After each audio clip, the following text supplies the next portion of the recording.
अस्सलाम वालेकुम। पीटीआई इस वक्त कहाँ गायब है और इस वक्त सहील अफरीदी साहब से अदालत ने जवाब तलब कर लिया है। उसके साथ साथ वफाक से भी अदालत ने जवाब तलब कर लिया है कि ये आखिर रहाई मूवमेंट जो चलाई जा रही है ये क्यों एक सजा याफ्ता शख्स के खिलाफ चलाई जा रही है। सबसे पहले आपको फैसला सुनाता हूँ, फिर कुछ तजिया करते हैं इस पे कि इस वक्त पीटीआई क्या चाहती है। इमरान खान साहब की रहाई चाहती भी है कि ये नहीं चाहती।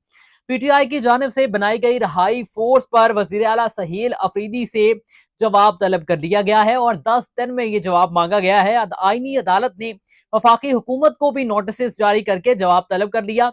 ये जस्टिस अमीनुद्दीन की सरबराही में जो है वो ये फैसला जारी किया गया है, जिसमें उन्होंने कहा कि वफाकी आईनी जो वफाकी हुकूमत है वो यकीनी बनाए कि फोर्स की तश्कील में आइन और कानून की खिलाफ वर्जी हरगिज नहीं होनी चाहिए। एक सजा याफ्ता शख्स के लिए आप जो है वो कोई फोर्स नहीं बना सकते। ये जस्टिस अमीनुद्दीन साहब ने कहा है। उनके मुताबिक कि रहाई फोर्स एक सजा याफ्ता शख्स के लिए नहीं बनाई जा सकती।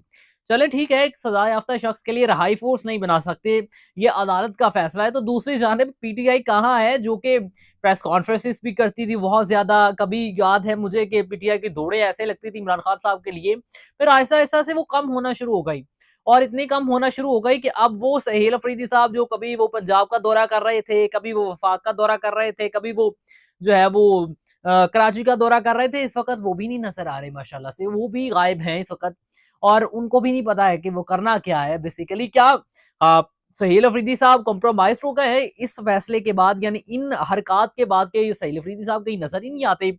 तो उसके बाद ये बहुत सारे सवाल जन्म लेना शुरू हो गए कि क्या वाकई ही सहील अफरीदी साहब गायब हो गए हैं और वो कंप्रोमाइज हो गए हैं। इसका जवाब कुछ यूं देना चाहूंगा कि जब अली अमीन गंडापुर साहब का दौर था ना, तो तब उन पर बहुत सारे सवालात ऐसे ही उठाए जाते थे और तब जो है वो कहा जाता था कि ये शख्स जो है वो कॉम्प्रोमाइज हो गया है। अब वही सवालात और जवाबात जो हैं वो सहील अफरीदी साहब से पूछे जा रहे हैं कि क्या आप कॉम्प्रोमाइज हो गए हैं, क्योंकि इस सीट पे जो भी आया है वो इमरान खान साहब के लिए उतना काम नहीं कर पा रहा जितना कि वो इस चीज सीट से हट के करता है। अब देखें कि जब सहेल अफरीदी साहब ने अभी ये तमाम मामला शुरू किए थे तो अली अमीन गंडापुर भी अचानक से एक्टिव हुए थे। अब जबकि सहेल अफरीदी साहब भी बैठ गए तो अली अमीन गंडापुर साहब का भी कोई नामो निशान नजर नहीं आ रहा, ना उनका कोई बयान नजर आ रहा है, ना उनकी कोई इधर उधर कोई दौड़नियां भागनियां शुरू हुई हैं जो नजर आ रही हूं हमें, तो कुछ भी ऐसा नहीं है। उसके साथ साथ फिर सलमान अकरम राजा को भी ले लें आप, वो भी अब सारी लीडरशिप साथ हो तो क्या नहीं होता। आप सहील अफरीदी साहब के साथ सलमान अकरम राजा, फिर बैरिस्टर गौहर साहब कहाँ है इस वक्त। यानी कि ऐसा लगता है कि जैसे अब पीटीआई ने ये फैसला कर लिया है कि वो उन इमरान खान और उनकी बहनों को अलग छोड़ देंगे और सारे का सारा मामला जो है वो इमरान खान साहब की बहनें चलाएंगी। क्योंकि देखिए ना कि इमरान खान साहब की रहाई किसने लेके आनी है, किसने कोशिशें करनी है। मुझे बताएं कि पिछले एक साल में कितनी की रहाई मूवमेंट की गई है, कितने लोग बाहर निकलवाए गए हैं, कितने लोगों ने जलसे जुलूस किए हैं, कितने लोगों ने क्या दमखम दिखाया। बल्कि पीटीआई ने सारा कुछ गंवाया ही है। अगर हम देखें, पीटीआई ने इमरान खान साहब से मुलाकात भी गवा दी, इमरान खान साहब का बयान भी गवा दिया, इमरान खान साहब के अहकामात भी गवा दिए। उसके साथ साथ पीटीआई ने यहाँ तक गवा दिया कि उनकी सेहत अगर खराब होती है तो उसके हवाले से उनसे मिलना भी नहीं, उनसे मिला जा भी नहीं हो रहा।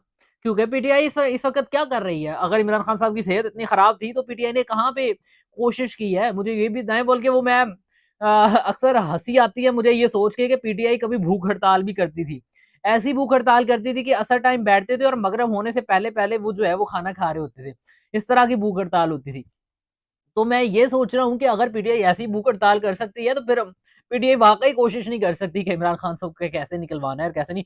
एक सीरियस मसला बन चुका है इस वक्त। इमरान खान साहब को 2 साल से 2.5 साल से ऊपर का अरसा हो गया है जेल में और मुख्तलिफ केसेस उनके लगे हैं जो कि लग ही नहीं पा रहे। अच्छा, केसेस अदालत में नहीं लग रहे, साल साल हो गए, 2-2 साल हो गए कि इमरान खान के केसेस ही नहीं लग रहे। ठीक है, मुलतवी पड़े हुए हैं। अब वो किसने लगवाने हैं, वो पीटीआई की कोशिशें कहाँ पे। अगर पीटीआई का प्रेशर होता तो क्या ये केसेस ना लगते। मैं ऐसा नहीं कहता कि अदालत पे प्रेशर डाले, मैं ये कहता हूं कि आप अपने बयानिए का प्रेशर तो लेके आ सकते हैं ना। आप ये तो कोशिश कर सकते हैं कि इमरान खान के कम से कम केसेज़ ही लग जाएँ। क्या इमरान खान साहब की रहाई मुमकिन है या नहीं है, वो तो बहुत बात की बातें हैं। क्या इमरान खान साहब बाहर आ सकते हैं, ये तो बहुत बात की बातें हैं। तो पीटीआई इस वक़्त टोटली तौर पे ऐसे नज़र आती है जैसे कंप्रोमाइज़ हो चुकी है। और वैसे भी दूसरी जानिब अगर उन लोगों का सलमान अकरम राजा हों, बैरिस्टर गौहर हों, उसके साथ-साथ फवाद चौधरी को तो निकाल ही देना आप साइड पे। वो तो फिर विकेट के दोनों जानिब खेल रहे हैं। उसके साथ-साथ आप ज़रा आ जाएँ सहील अफरीदी साहब पे, अली अमीन गंडापुर साहब पे, शेख वकास अकरम पे, उसके साथ जुनैद अकबर साहब पे, कितनी बड़ी-बड़ी क़यादत बैठी हुई है। तो इन लोगों ने जो शुरू-शुरू में सख्तियाँ झेली हैं, मुझे लगता है कि फवाद चौधरी साहब ने भी बहुत सख्तियाँ झेली हैं। ऐसा नहीं है कि फवाद चौधरी साहब ने नहीं झेली, लेकिन कुछ को बच्चे प्यारे होते हैं, कुछ को बीवी प्यारी होती है, कुछ को माँ-बाप प्यारे होते हैं, कुछ को इज़्ज़त प्यारी होती है। तो चादर और चारदीवारी का तकद्दुस भी ऐसे ही पामाल होता रहा है, इस बीच में बहुत कुछ हुआ है, औरतें भी उठाई गई हैं। और ये औरतें 2018 भी उठाई गई थी, ये हमारे कल्चर चल पड़ा कि औरतें उठाने का कल्चर जो है वो इसको ज़रा वसी कर लें, कभी मरियम नवाज़ साहिबा को पकड़ा गया, आज जो है वो इसी तरह से बुशरा बीबी अंदर हैं, आज यासमीन राशिदा साहिबा अंदर हैं। मतलब कहाँ हैं वो सनम जावेद साहिबा, फलक जावेद, ये तमाम कहाँ हैं? अदालत में हैं। फिर वैसे मुझे तो ख़ैर वो थोड़ा-सा फलक जावेद और सनम जावेद जो हैं, उनके हेयर कट से कुछ डिफरेंट ही महसूस होता है। ख़ैर है तो वो जेल में ही, जहाँ भी हैं, अल्लाह उनको खैर-ओ-आफ़ियत रखे। तो ये औरतों को उठाने वाला कल्चर इस सब से पीटीआई ने ज़्यादा प्रेशर ले लिया।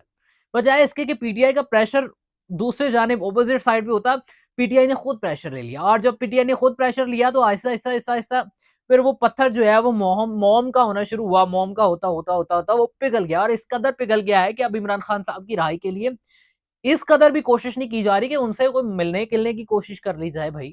उनसे कोई बातचीत की कोशिश कर ली जाए, वो भी नहीं सामने आती।